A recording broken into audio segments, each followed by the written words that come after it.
Қаралған қаңтарда күшті құрылымдар президенттің пәрменіне дейін-ақ шабуылдаушыларға қарата оқ атқан. Өйткені қауіп қатермен бетпе-бет келгенде сақшыларға қару қолдану үшін жоғарыдан пәрмен күтудің қажеті жоқ. Депутаттар алдына шыққан бас прокурор бір жыл бұрынғы төңкеріс әрекетін ешкім естімеген жақтарын ашып айтты.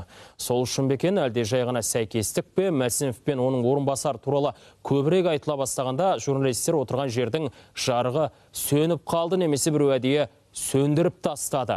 Әрі қарай не болған, әріптесім айтады. Бүгін қара халықты қан қақсатып, елдің еңсесін түсірген қаңтар оқиғасына бір жыл толды.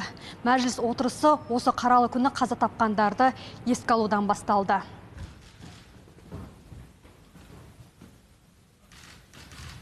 Мәжіліс отырысы әрмен қарай бас прокурор Берік Асыловтың баяндамасымен жалғасты. Алдымен жұрт назарына қақтығысқа қатысты деректі фильм ұсынылып, қираған қалалар мен бейбіт тұрғындарға жасалған қиянаттар көрсетілді.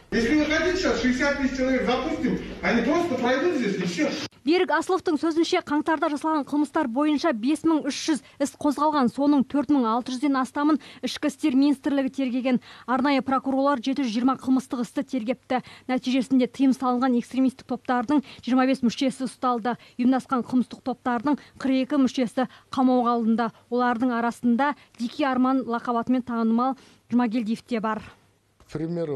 Тергеу версиясы бойынша Алматыда Жұмагелдиев ерекше рөл атқарған. Оның әрекетін ұлттық қауіпсіздік комитетіндегі кураторы үйлестірген анықталды. Ол тәртіпсіздіктерді ұйымдастырып, адамдар тобын басқаруды өз қолына алып, билікке бұлтартпас талап қою үшін халық кеңесі дегенді құру тиіс болған. Оған Алматы қалалық мәслихатының экс-депутаты, сондай-ақ қылмыстық топтың белсенді мүшесі Махатов көмектескен.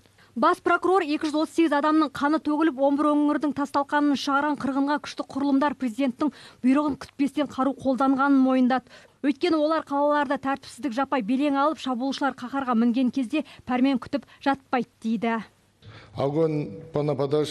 Шабуылдаушыларға қарсы оқ ату президенттің белгілі сөз сөйлеуінен едәуір бұрын болған. Бұл жағдай туралы барлық дискуссия қоғамдық пікірді әдейі басқа бағытқа бұруда. Іс жүзінде қылмыскерлерге оқ ату үшін күшті құрылымдарға арнайы бұйрық қажет емес. Сондай-ақ қан тамған қаңтар қасіретіне ұлттық қауіпсіздік комитетінің бұрынғы төрағасы Кәрім Мәсімовтің және оның орынбасары Садықұловтың қатысы бар екені айтылды. Дәл осы уақытта журналистер отырған залда жарық сөніп қалды. Бірақ баяндаманы ары қарай жалғастырған Асылов Мәсімовтің басқыншылық әрекетін жүзеге асыру кезінде өзінің қол астындағыларға ғимараттарды тастап шығуға үгіттегенін айтып өтті.